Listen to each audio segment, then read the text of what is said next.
Margin है already 23 से 24% हमें मिलता है, जो कि हम 20% मार्केट में काट रहे हैं। लेकिन कई जगह ऐसा होता है, जैसे अब ये पत्ता है, इस पे एमआरपी आप देख सकते हैं 47 रुपये 50 पैसे है। ये एक्चुअल हम 10 रुपये में बेचते हैं, 6-7 रुपये का ये पत्ता हमें आता है। तो दुकानदार क्या करता है, 47 पे भी 20 काट देगा तो 40 रुपये का हो गया, तो ऑलरेडी वो 50% मार्जिन ले चुका है।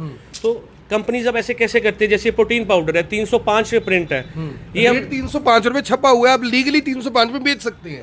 हम 305 ही बेच सकते हैं, 306 में नहीं बेच सकते, 304 में बेच सकते हैं। पर ऑलरेडी अगर हम इसको 70 में भी बेचे तो हमारा 50% प्रॉफिट है, यानी 35 रुपए का आता है। 35 और 40 के बीच में पड़ता है, तो 70 में भी हम बेचे तो 50% प्रॉफिट है। 35 रुपए की कॉस्टिंग है, देखिए 35 रुपए की कॉस्टिंग है इस प्रोटीन के डब्बे की, और उससे लगभग 8 गुना महंगा इसका रेट 305 रुपए छाप दिया गया, ताकि कोई भी दुकानदार किसी भी आम आदमी को लूट सके और मोटा प्रॉफिट कमा सके। रजत जी, यहां पर सवाल ये है, बहुत सारे जो दवाइयों के दुकानदार हैं उनकी नज़रों में आप भी चुभेंगे, मैं भी चुभूंगा, जबकि आम लोग इस बात की प्रेज करेंगे कि आपने इतनी बड़ी बात रखी है। आप ये जो इतना बड़ा खुलासा खुद कर रहे हैं कि 35 रुपये में आता है, 70 रुपये में भी बेचते हैं तो कोई दिक्कत नहीं है, आम आदमी खरीद कर खुश है। ये इतने मार्जिन के साथ जो एमआरपी डिसाइडेड है, गवर्नमेंट को क्या लगता है आपको कि इसमें एंटरटेन नहीं करना चाहिए?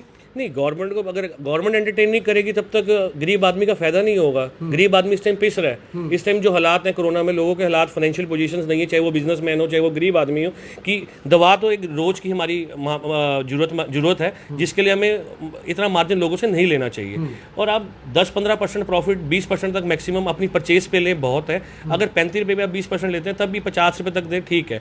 हम 60-70 में दे देते हैं। कई बार क्या होता है, अप एंड डाउन होता है। कोरोना में कुछ आइटम्स महंगी भी हुई है, कम भी हुई है, तो इसलिए हमें नहीं आया। लेकिन इतना मार्जिन 500-500% मार्जिन लेना गलत है। जैसे ये जो ये कंपनियां हैं सर, जब आपने बताया कि अब ये देखो 115 रुपये इस पे कंपनी ने छाप दिया, 115 रुपये छाप दिया, और 20 रुपये में ये मिल जाता है, 20 रुपये में आपका मार्जिन भी है।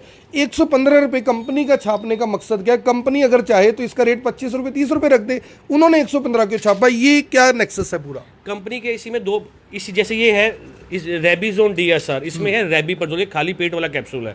अब ये मान लो जैसे किसी भी कंपनी का, मैं कंपनी का नाम नहीं लूंगा, बेसिकली इसकी कॉस्टिंग जो है 10 से 12 रुपये हमारी होती है, हम 20 रुपये में बेच देते हैं। लेकिन कुछ ही कंपनी का ऐसा है जिसमें 200 रुपये MRP और मार्जिन सिर्फ हमें 30 रुपये ही होता है, तो 180 का बिकता है। तो कंपनी को दोनों तरफ से प्रॉफिट है, बड़ा ब्रांड बेचने से में भी और मतलब टर्नओवर पे खेलने के लिए जेनरिक में भी। ये कुछ दुकानदार इसको क्या करते हैं, प्रिंट पे लगा के 20% ऑफ कर देते हैं, जो आजकल कुछ मार्केट्स में चल रहा है, महावीर दल के आगे या कल्पना चावला के आगे। तो बेसिकली आपको 110 पे 20% कर देंगे, क्योंकि ये उनका मोनोपोली का प्रोडक्ट होगा, आसपास नहीं मिलेगा। आपने खाली पेट वाला या डॉक्टर ने लिखा है, उन्होंने उसको रिप्लेस करके ये